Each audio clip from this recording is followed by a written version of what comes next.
সমাবেশে জাতীয় প্রেস ক্লাবের সামনে অবিলম্বে জাতীয় নির্বাচনের রোডম্যাপ চাই।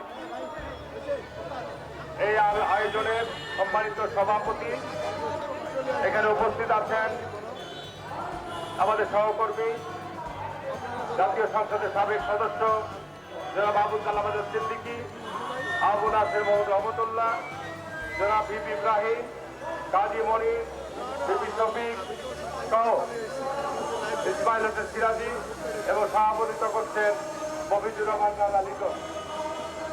পরিচালনায় নাই সবাইকে জানাচ্ছি আন্তরিক অভিনন্দন শুভেচ্ছা। যৌক্তিক সময়ে যৌক্তিক প্রস্তাব দাবি নিয়ে আজকে জাতীয় প্রেস ক্লাবের সামনে আমরা উপস্থিত হয়েছি। আমরা দীর্ঘ 15 বছর লড়াই করেছি এদেশের মানুষের ভোটের অধিকার আদায়ের জন্য, প্রতিষ্ঠা করার জন্য। আমাদের অনেক সহকর্মী গুমের শিকার হয়েছে, অনেক সহকর্মী বিচার বর্হিত হত্যাকাণ্ডের শিকার হয়েছে, হাজার হাজার নেতা কর্মীর মিথ্যা মামলার শিকার হয়েছে। আমাদের পরিবার, আমাদের জাতীয়তাবাদী শক্তির পরিবারের সদস্যরা ভয়ানক আকারে নিপীড়নের শিকার হয়েছে এবং আমরা গত জুলাই আগস্ট মাসে চূড়ান্ত আন্দোলনের মধ্য দিয়ে বিজয় অর্জন করেছি। এই বিজয়ের লক্ষ্য উদ্দেশ্যই ছিল এই মুহূর্তে দরকার শেখ হাসিনার বিদায়। এক দফা এক দাবি, শেখ হাসিনা কবে যাবি, এর বাইরে কোন দাবি ছিল? এই 24শে জুলাই আগস্টের একমাত্র দাবি ছিল যে শেখ হাসিনা কবে যাবি। বাংলাদেশকে মুক্ত আমরা করেছি। এখন যারা ক্ষমতায় বসেছেন, অন্তর্বর্তীকালীন সরকারের দায়িত্ব নিয়েছেন, তাদেরকে আমরা আন্তরিকভাবে সহযোগিতা দিয়ে যাচ্ছি। আমাদের দায়িত্ব এবং কর্তব্য আমরা অব্যাহত রেখেছি, কিন্তু আমরা দেখছি একটি ষড়যন্ত্র এবং চক্রান্তের দানা বেঁধে উঠছে। নির্বাচন নিয়ে এখনো এই উপদেষ্টা পরিষদের সরকারের জায়গা থেকে সুস্পষ্ট কোনো ঘোষণা নাই। কিছুক্ষণের মধ্যেই আজকে আমাদের পার্টির সেক্রেটারি জেনারেল পার্টির গুলশান অফিস থেকে নতুন সংবাদ সম্মেলনের মধ্য দিয়ে কর্মসূচি ঘোষণা করবে। আমরা স্পষ্টভাবে বলতে চাই যে বাংলাদেশের মানুষ শ্রম দিয়েছে এই অবৈধ শেখ হাসিনাকে উৎখাত করার জন্য। এইটিতে আমাদের বিজয় অর্জিত হয়েছে। আমরা বলেছিলাম যে বাংলাদেশে আমরা গণতন্ত্র প্রতিষ্ঠা করব। শেখ হাসিনাকে বলা হতো গণতন্ত্রের মানুষ কন্যা, কিন্তু শেখ হাসিনা বাংলাদেশের সকল গণতান্ত্রিক প্রতিষ্ঠানগুলোকে শুধু ধ্বংসই করে যায় নাই, এর অস্তিত্বকে আজকে বিলীন করে দিয়ে গেছিল। শেখ হাসিনা বলতো যে আজকে দুর্নীতির ব্যাপারে জিরো টলারেন্স, কি ঠিক না বেরিয়ে বলছি ভাই আমার। কিন্তু আজকে দেখেন শেখ হাসিনার পরিবারের নামে অন্যায় এবং অবৈধভাবে এই এক পূর্বাঞ্চলের জায়গা থেকে 60 টাকা প্লট বরাদ্দ হয়েছে, সেটা সম্পূর্ণ বেআইনি। তদন্ত চলছে। ভক্ষক হয় তিনি দেশের রাষ্ট্রের দায়িত্বে ছিলেন, তিনি গণতন্ত্রকে রক্ষা করার কথা, তিনি গণতন্ত্রকে হত্যা করেছেন। তিনি দায়িত্ব ছিল দুর্নীতির ব্যাপারে যারা জিরো টলারেন্স, তিনি বাংলাদেশের রাষ্ট্রীয় সম্পদকে পাচার করেছেন এবং রাষ্ট্রীয় সম্পদকে লুটপাট করেছেন। আজকে তার পরিবার, শেখ রেহানার পরিবার থাকে লন্ডনে। আপনি দৈনন্দিন পত্রিকা দেখেন, জাতীয় এবং আন্তর্জাতিক, সেইখানে তার পরিবারের সদস্যদের বিরুদ্ধে কি ভয়ানক লুটপাটের চিত্র আমরা পাচ্ছি। শেখ হাসিনার পরিবারের সদস্যরা মার্কিন যুক্তরাষ্ট্রে বসবাস করেন, সেইখানে আমরা দেখছি তার পরিবারের সদস্যরা কি ভয়ানক লুটপাটের সাথে জড়িত। কি কথাগুলো ঠিক না বেরিয়ে বলছি?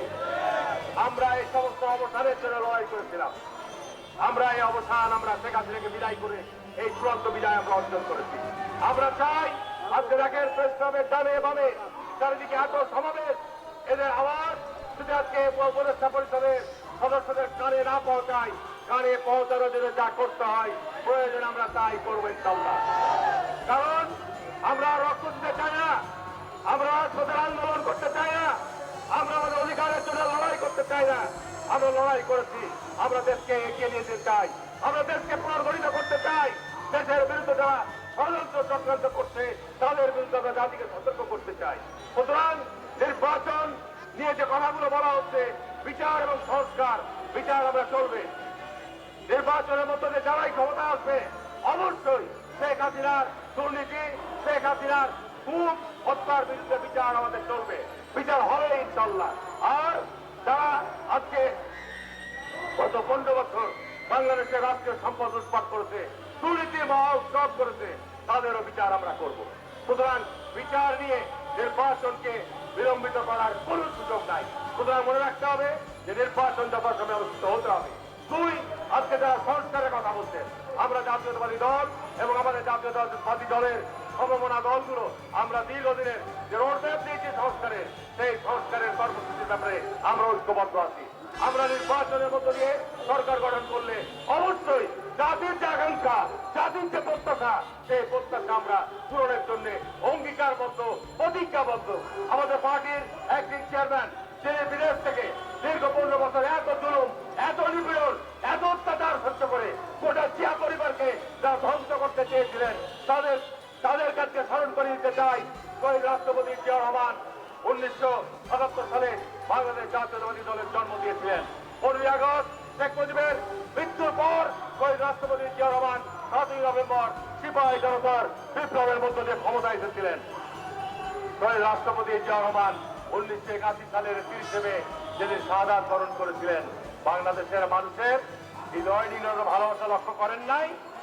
এই দলের প্রতি, এই দেশের প্রতি জিয়া রহমানের যে অবদান, সেটিকে খাটো করে দেখার কোন সুযোগ নাই।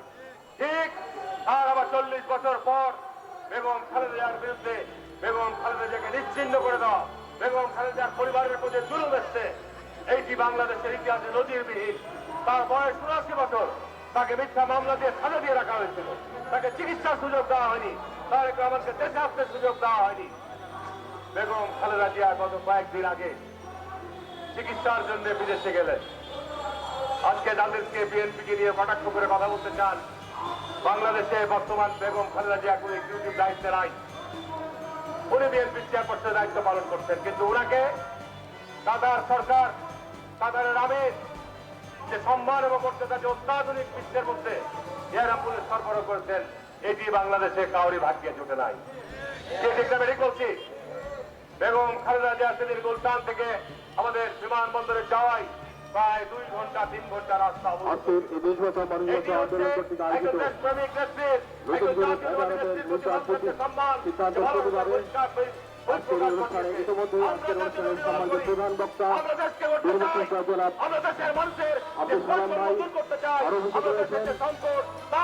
প্রতিজ্ঞাবদ্ধ। কিন্তু ভাইয়ের আমার আশঙ্কা করছেন ক্ষমতা যাবে না, তো কেন যাবে? কে যাবে? গত 40 বছর কাদের সাথে লড়াই হয়েছে, নির্বাচন যতবার বাংলাদেশ আবার সুস্থ হয়েছে, বিএনপি বিজয় লাভ করেছে। যতবার নির্বাচন জনগণ অংশগ্রহণ করতে পেরেছে, বিএনপিকে বিজয় করেছে। আমি নির্বাচন হয় তুষার মেজরি নয়, পাহাড়ের মতো বিপুল বিজয় নিয়ে জাতীয়তাবাদী বিজয় হয়। তার জন্য আমরা অহংকার করি না, গর্ব করি, আমরা দেশকে করতে চাই। আজকের এই তৃণমূল সমাবেশের মাধ্যমে আমরা মেসেজ দিতে চাই, উপদেষ্টা পরিষদের প্রধান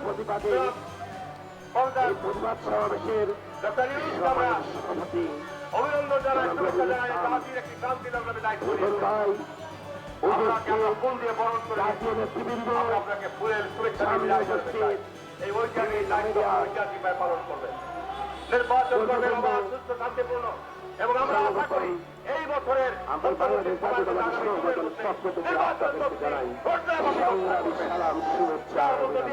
দেশের যে সংকট, দেশের অস্থিরতা, আমরা সেখান থেকে যারা বর্তমানে ভালো না, আমি আবারও আমি অভিনন্দন জানাচ্ছি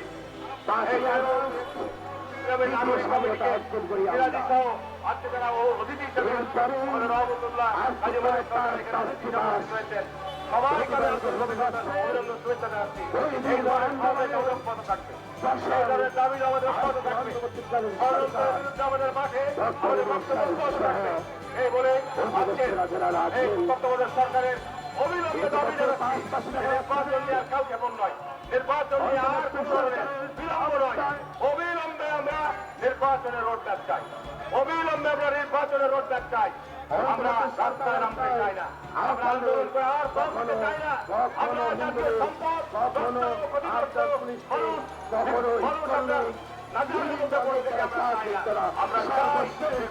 আমাদের সামনে যে সবাইকে আন্তরিক অভিনন্দন, কৃতজ্ঞতা,